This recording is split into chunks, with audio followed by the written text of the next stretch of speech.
Accessing SDE Archive Entry, Hotel Sierra-2.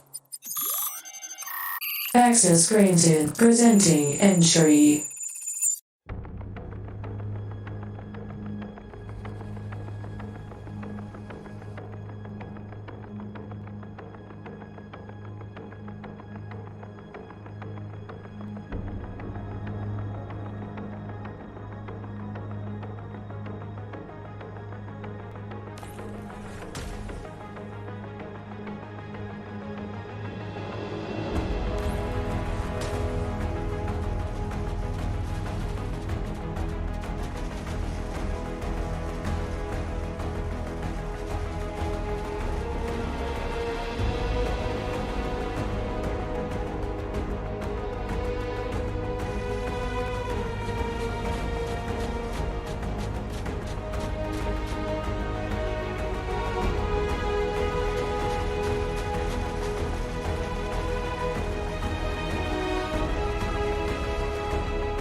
What is up, my fellow space engineers of the world? Today, we will be diving into the SDE archives to cover the SDE Aurora class Corvette and F-150 Pigeon class Starfighter, the very same vessels that would change the methods of warfare for the Syndicate of Development and Exploration for the rest of the Baharian War with humanity.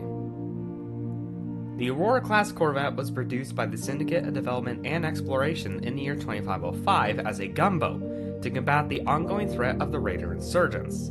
This vessel would be the first of many ships to come out of Project Frontline. However, due to the outbreak of the Baharian War with humanity, the class was repurposed as a corvette to better suit the hit-and-run tactics used during the war.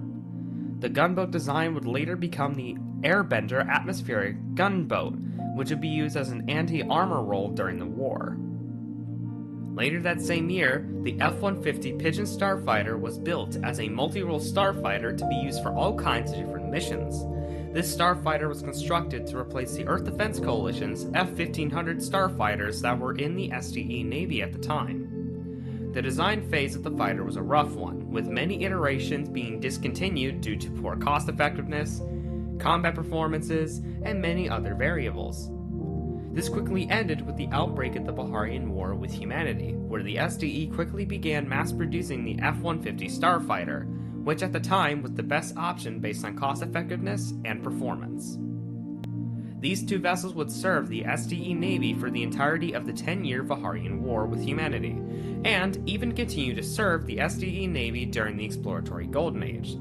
Sadly, however, these ships were retired in the late 2522, along with every single other SDE second-generation vessel, due to their obsolete technology.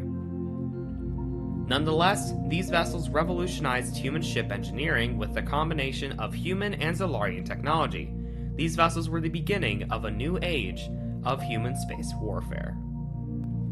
Now that the history of these revolutionary vessels are complete, we will move on to the statistics of the vessels, and we will once again start with the measurements.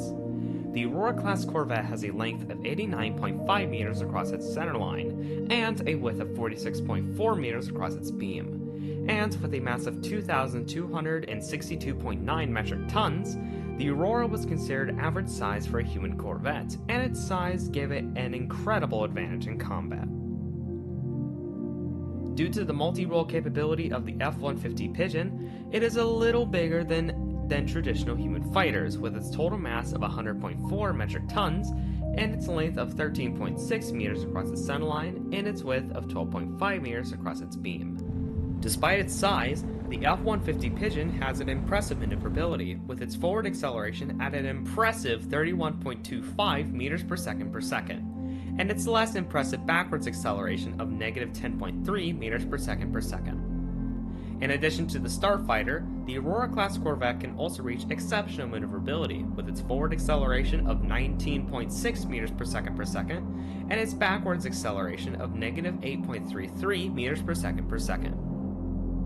In addition to the Aurora's acceptable maneuverability, it was also equipped with a jump drive capable of traveling 1,105 kilometers per jump.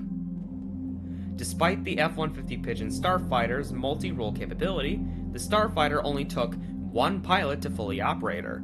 However, the Aurora takes 3 crew to fully staff her, but can have an additional 2 crew if needed. These 5 maximum crew members aboard the Corvette were needed to operate its key systems, including its special equipment, which included long-range communicator, a self-repair projection system, an autopilot system, and a Dark Star shield enhancer and modulator. The F-150 Pigeon Starfighter carries similar equipment except for an autopilot system. In order to power these key systems and special equipment, the Aurora-class Corvette possesses 2 15-gigawatt deuterium fusion reactors, which produce 30 gigawatts of output in total. And for backup power, it is equipped with 8 azimuth fusion reactors with a 360 megawatt total output. The total output of the Corvette could power an average of 750,600 homes today. This amount of power is needed to power the offensive and defensive capabilities. Speaking of which, let's move on to the shields aboard both of these vessels. The Aurora-class Corvette and the F-150 Pigeon Starfighter were both equipped with a Darkstar-class shield generator, with the Aurora possessing about 13 million shield HP, and the F-150 possessing about 4 million shield HP. For the offensive field, these ships were equipped with a plethora of different weapons. The Aurora, for example, is equipped with 2 AC-54 cord repeater cannons, 2 MG-50 Atlas point defense cannons, 8 anti-air turrets, and 2 fixed guided M8 destroyer missile launchers. Meanwhile, the F-150 Pigeon possesses 4 unguided Gatling guns, 1 anti-fighter Gatling turret, and 2 fixed guided M2 destroyer missile launchers. In order to manage all of the difficult systems on board, the Aurora housed an AI-10 AI core nicknamed Olivia for the first 3 years of its service, but was later replaced with an AI-15 AI core nicknamed Rex for the rest of its 17-year service. The Aurora costs the SDE about 400 million space credits per unit, which would have costed about $4 billion today. The F-150 Pigeon costs 750,000 space credits per unit, which would equal to about $7.5 million to produce just one Starfighter. And that is all the information the SDE archives have on the Aurora-class Corvette and Pigeon Starfighter. So I hope you all enjoyed this video, and if you did, make sure to like, comment, subscribe for more content like this, and you can find a link to these 2 ships in the Steam Workshop in the links in the description. And this is Director Sam, signing off. See you guys next time.